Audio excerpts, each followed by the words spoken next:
नमस्कार छात्रों, मैं रंजीत कुमार आप सभी को जिला टॉप क्लासेज चैनल की ओर से हार्दिक स्वागत करता हूं।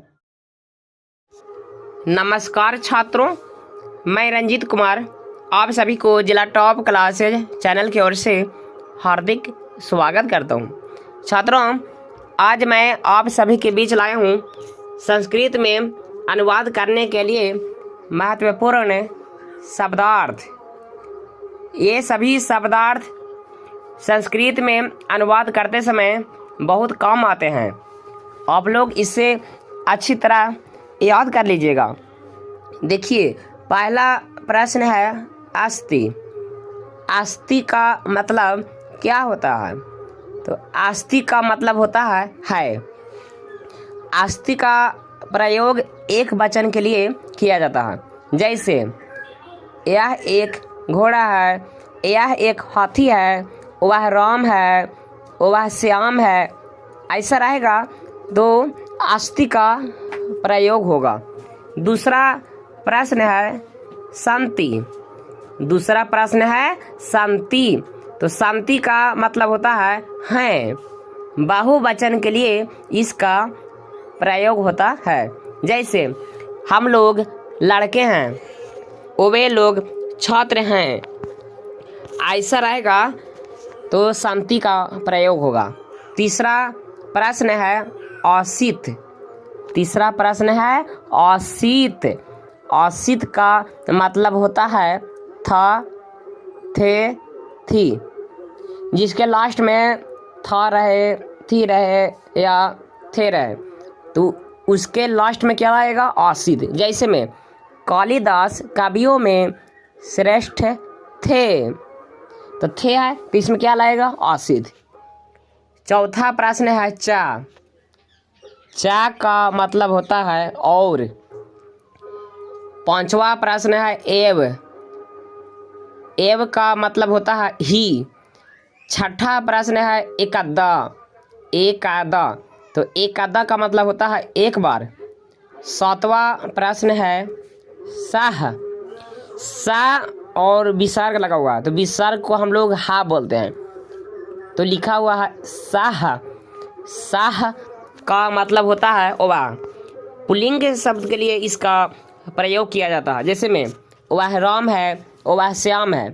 तो राम और श्याम क्या था? पुल्लिंग है, तो उसमें साह का प्रयोग होगा।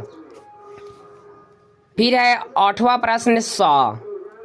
सा का मतलब होता है ओवा। स्त्रीलिंग के लिए इसका प्रयोग होता है, जैसे वह गीता है, वह सीता है। तो गीता और सीता क्या है? तो स्त्रीलिंग है, तो इसमें सा का प्रयोग होगा। नौवां प्रश्न है तौ। तौ का मतलब होता है वे दोनों।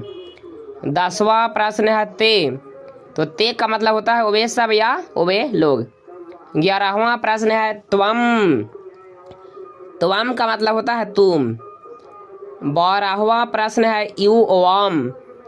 यू ओवाम। यू ओवाम का मतलब होता है तुम दोनों। 13वां प्रश्न है यू एम। यू एम का मतलब होता है तुम सब या तुम लोग। 14वां प्रश्न है अहम। अहम का मतलब होता है मैं। 15वां प्रश्न है अवाम। अवाम। अवाम का मतलब होता है हम दोनों। 16वां प्रश्न है ओवायम। ओवायम। ओवायम का मतलब होता है हम सब या हम लोग। 17वां प्रश्न है आयम। आयम। आयम का मतलब होता है या। पुल्लिंग के शब्द के लिए इसका प्रयोग किया जाता है, जैसे में यह एक घोड़ा है, यह एक गधा है। यदि ऐसा रहेगा या एक हाथी है, तो समझिए कि इसमें आयम का प्रयोग होगा। फिर है 18वां प्रश्न ईयम। 18वां प्रश्न है ईयम। तो ई एम का मतलब होता है या। स्त्रीलिंग के लिए इसका प्रयोग किया जाता है।